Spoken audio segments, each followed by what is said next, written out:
تحيي مدينة نفط ذكرى مرور 150 سنة على وفاة العلامة مصطفى بن عزوز وسط التذكير بمنهج التوسط والاعتدال الذي كان يدعو له العلامة مصطفى بن عزوز، منهج تلتحم فيه القيم الروحية بالقيم الوطنية التي وجب غرسها في الناشئة.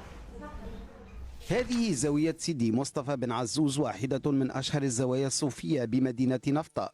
أسسها الشيخ الفقيه بن عزوز بعد أن استقر بهذه المدينة قادما من الجزائر.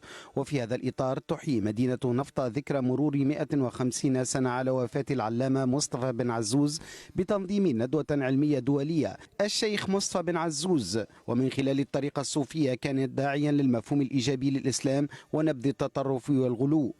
ورسالة هذه الزوايا كما عرف عنها من القديم تمتزج فيها الروح الوطنية بالروح الدينية الإسلامية، ومنهجها تلتحم فيه القيم الروحية بالقيم المادية. زيارة محمد خليل مثلت فرصة للوقوف على بعض الأنشطة القرآنية بأحد الجمعيات بمدينة توزر.